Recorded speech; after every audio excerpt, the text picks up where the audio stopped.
Welcome back to another edition of the Penn State Blitz here on PennLive. Greg Pickel. We have some news involving Penn State's coaches. We have some news involving a Penn State former player. And hopefully we have some news about some future Penn State players in the recruiting segment on fourth down. First down here on the Penn State Blitz, though, is Penn State has finally, at long last, filled out its coaching staff for 2018 with the addition of a running backs coach from Army. Yeah, no question. So David Corley is the latest and final addition to James Franklin's coaching staff, the only outside hire, or second outside hire rather, made to replace Joe Moorhead and Charles Huff, with Tyler Bowen being the other one. So I think the biggest takeaway for me, Bob, is that this is another thing that James Franklin typically does, is that he's not going to get a flashy name. He's not going to get a name that, you know, has been all over the place and been in the Midwest or the West or the South. You know, he's going to get a guy that is probably familiar to people that follow either FCS football or low-level FBS football, and a guy that recruits very well. And as soon as they get guys like that, they are going to try and snatch them up. We've seen him do it. I mean, look at the career path Sean Spencer took, Josh Gaddis. I mean, you can just go down the list of coaches, and almost all of them will have a similar path. So for me, it was a hire very typical of what Penn State does. I don't think it matters that he coached receivers at Army for a year. I think that's beyond the point. He has a good track record as a recruiter and also as a running backs coach at other stops beside Army. So hire made sense for all those reasons and probably a few more. Yeah, is there anything else Penn State fans should know about David Corley? He's taking over for Charles Huff, who went to, obviously, with Mississippi State with Joe Moore. Yeah, I mean, I think he's done a lot of recruiting in the Virginia area and also down south. So I think you're going to get some footholds in those areas that you maybe haven't seen before. I also think that there's something to be said about a guy that can recruit at a place like William & Mary, at a place like Connecticut, and then a place like Army, where you have to really go after guys and convince them that your smaller school might be bigger than the chance to walk on at a bigger school like maybe Penn State, for example. So when you get to if you're a guy like David Corley and you get to Penn State, it's almost like a relief. You know, you say, oh, wow, this is what it's like to recruit with the big boys. And I think that he'll fit in nicely with the staff. And again, with your running backs coach, development's key. I don't think there's any doubt about that. But, Bob, I think recruiting is probably the biggest job a lot of those guys have across the country. And for Penn State, they get a good one here. Yeah. So second down, let's just talk about like a bigger picture look now at James Franklin's coaching staff. Joe Moorhead goes to Mississippi State right after the Maryland game. Charles Huff follows him. So, and now Penn State is allowed to hire an extra coach. So we have three new faces, including David Corley. When you look at the staff now, Greg, with Ricky Ronnie as the new OC, you have Phil Galliano going to coach the defensive line and also be the special teams coordinator, which is the job that Charles Huff also had. And then you have Tyler Bowen doing some work as well. How do you look at that staff, and do you think it's changed much for the better? You think the jury's going to be out? You have to wait and actually see, give them a year or two? How do you look at this staff now? I think so. So Phil Galliano has NFL experience. He was brought in a way to help with the special team stuff. Of course, he had an off-field role to do that, but he was brought in. And I'm sure that him and Charles Huff have had many conversations about how to improve Penn State special teams. And, Bob, they probably had their best unit this year than they've had in quite some time. So I think you maybe have a little bit of nervous factor there and say, okay, how much of it was Charles Huff? How much of it was just having legitimate depth to use on special teams? And how much was it the kids that were out there playing? So we'll see. I think he's a guy that can recruit well. I think James Franklin kind of tipped his hand when he said, well, this is a guy that has NFL experience doing a lot of different things. Almost like the way they recruit, Bob. They look for guys that can play many different positions, and they look for guys that can coach in a lot of different ways and recruit a lot of different areas. So you put two and two together, that makes sense. Tyler Bowen's a guy that's been with Franklin before. He was a GA at Penn State in 2014 when a lot of the guys on the roster were in their first year and or being recruited by Penn State as seniors. So I think the familiarity with him is good. He could also help with the tight ends and the blocking, which is something we've talked about a lot. He was an offensive lineman, played our coached offensive line at Maryland, was an offensive coordinator at Fordham. He has worn a lot of hats, and I think the biggest thing we've talked about with the tight end, besides not knowing much about these guys, Bob, is that blocking is going to be a key area for them. So I think he's one to obviously keep an eye on as well. I just think really it's going to come down to what does Ricky Ronnie do as the OC compared to Joe Moorhead. All the other coaches are going to either help or hurt the program, but it's an offensive game. They're going to have to keep pace, and they're going to have to score against some really good defenses in the Big Ten East. So I think it'll be fascinating to see what Ricky Ronnie does. I don't think you will see him run Joe Moorhead's exact offense. He's going to put some tweaks, and he's gonna. You saw him do some things in the bowl game. Sure. And as that offense continues to develop with Trace McSorley, and they got to find a new running back, I think you're going to know a lot more about his coaching staff. I don't think James actually got it right when he got here with John Donovan. Right. I just think he just was in a little bit over his head for whatever reason. Yep. He definitely got it right with Joe. Right. Hopefully, but these are some tough shoes to fill. You talk about replacing Saquon Barkley. Mm-hmm. Replacing Joe Moorhead's not going to be easy at all. No question about it. That's David Corley's big new task, right?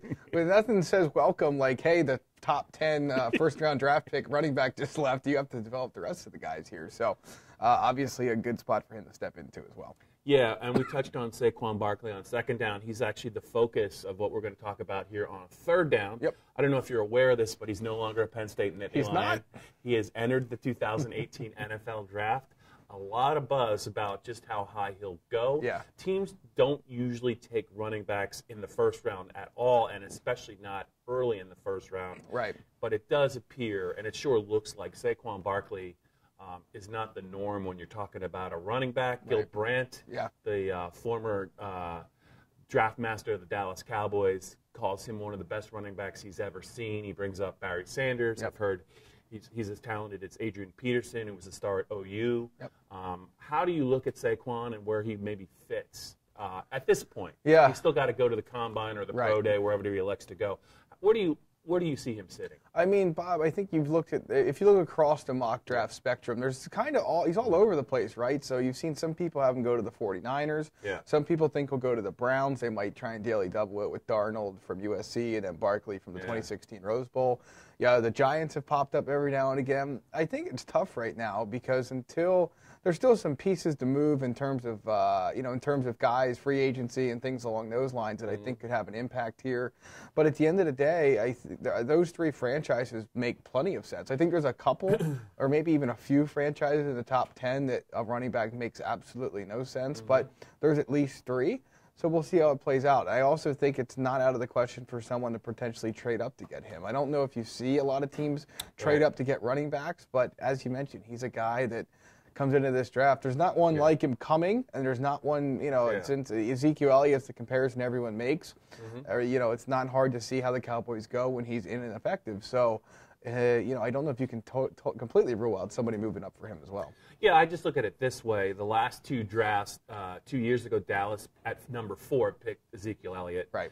This past year, the Jaguars took Leonard Fournette at 4. Yep. And when you compare those two to Barkley, I think the Elliott-Barkley comparison is somewhat valid because they're both 3-down backs. Fournette's not really a 3-down back. Right. He doesn't really show up that much in the passing game. Those two guys went at number 4.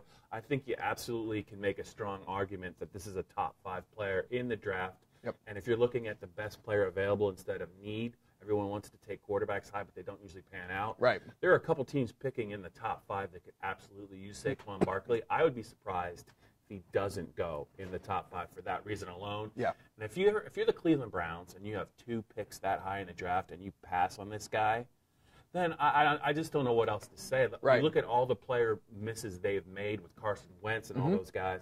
I mean, he's just sitting there right for them to take. They need a running back. Right. They need to get better on offense. I don't know how they aren't in the conversation. I also think the Niners, having found their quarterback, could use another playmaker to compare with him. Agreed. They could be a good team in a hurry if they get Saquon. I think he's got every opportunity to go in the top 5. Yeah, no question about it. It's hard to see it any other way. We'll see. He's going to blow up at the combine, and then the hype train will just continue to roll on from there. He's got to eliminate pizza from his diet, which recently, if you saw the video of him rating some pizza in New York City, I'm sure that's going to go away. But he'll test very well at the combine, and it should be a fascinating first round of the draft for him. And there's a couple other Penn State players that might factor in as well. Yep. Let's get to fourth down now and talk about maybe some future Penn State Nittany Lions. We have some recruiting news, and some of it involves a Penn State legacy, I should say, Solomon Enos, who is the son of Curtis Enos, one of the most productive running backs in Penn State history. He was a standout in the 1990s. This kid's a four-star wideout.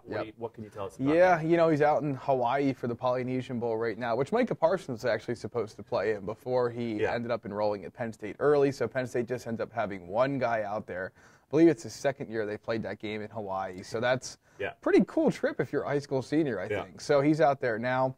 He has not made his decision yet, of course. I'm sorry. Ricky Slade's the one Penn State guy out there. Solomon Enos is the one Penn State target out there. Let me correct that. But Enos not made a decision yet. Obviously, the son of Curtis. He's looking at Penn State. There's a whole bunch of West Coast teams in play. He showed up at the Fiesta Bowl. Bob, they're the team to beat at this point. Rivals reported James Franklin had an in-home visit with him over the weekend before he left for the game in Hawaii. Now the question really becomes, does he announce before February 7th, National Signing Day? If he does, it would say to me that he probably is not going to visit anywhere else, and then it'd be hard to see Penn State as anybody but the favorite. If he does make other visits, then it's going to get dicey because he's probably not coming back to Penn State again before deciding. So we'll see how it plays out. He seems to be the favorite, or Penn State seems to be the favorite at this point. They're getting low on room, of course, but you got to take the receivers of that talent when you can get them, especially when the class of 2019 board at receivers a little bit smaller than maybe it was in 2018.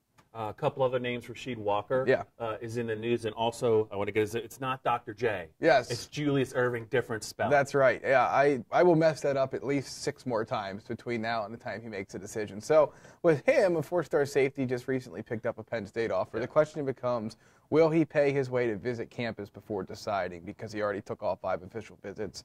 Assuming he does not, it's almost impossible to see Penn State earning his commitment. So, I mean, unless he pops up on campus, I think that could probably be ruled out. Rasheed Walker visits Ohio State this weekend. He's down to the Buckeyes and Lions, and the question now is when will Penn State use its in-home visit? They'll have the opportunity to do so at any point between the time he gets home from Columbus and February 3rd, I want to say it is, 3rd or 4th when the dead period starts. So they'll have plenty of time, and the question James Franklin will have to ask himself is, does he send his assistant coaches in the minute Rasheed Walker gets back from Columbus to get Penn State back in his mind? Or does Franklin go in and more or less go head-to-head with what just happened in Columbus? It's a tough call. It's a strategy decision. I think they probably send the assistant coaches, but we'll have to wait and see. That's 4 downs here on the Penn State Blitz here on PennLive. Are there any questions and comments? A few have come in.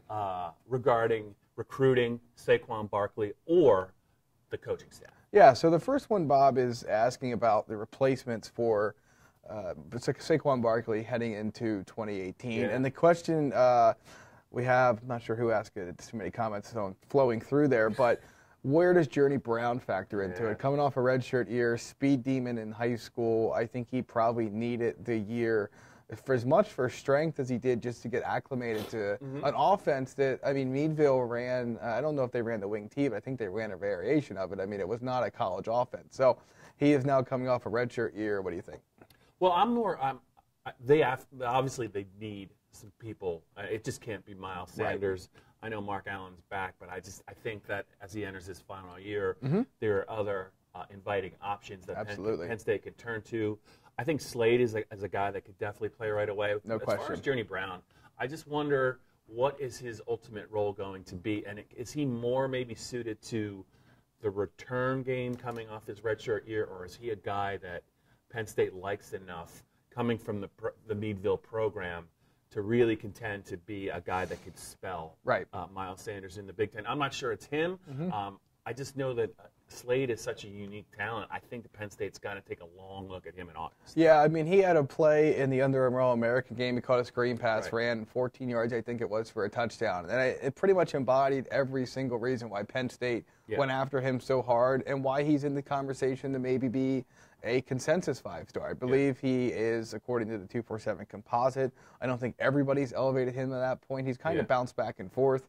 I think you'll see the final rankings come out right around signing day, and he'll have every chance to be a 5-star and among the highest signed guys that James Franklin's ever netted. So it's hard to keep a guy like that off the field in his freshman season. It's just so weird. We're talking about Slade as a 5-star and Saquon Barkley was a 4-star. Yeah. And you know, if they had to do it over, how many stars would you put next to that guy's name right now? Would they have to expand it to 6 or 7? But we're technically talking about a player who is viewed talent-wise as a better player than Saquon Barkley coming out of high school. To me, that's amazing. And if that's true, I just think that that means he's gonna play right away, because Franklin has not been shy about playing guys that can help, especially on offense. Right. And I do think if you're going to look at somebody to help Miles Sanders, it's probably going to be Slade, probably before it is Journey Brown, because I don't know that he's going to need a lot of work in August. Right, agreed. Okay, moving on, Joe has a question on YouTube about Lamont Wade and whether he is potentially a part of the answer at safety instead of corner in 2018. The Lions have a big problem at safety as far as I'm concerned. They lose two guys, Marcus Allen and Troy Apke, and you don't know much of anything about who's coming in behind them. But is Lamont Wade the answer there? I don't know. What do you think?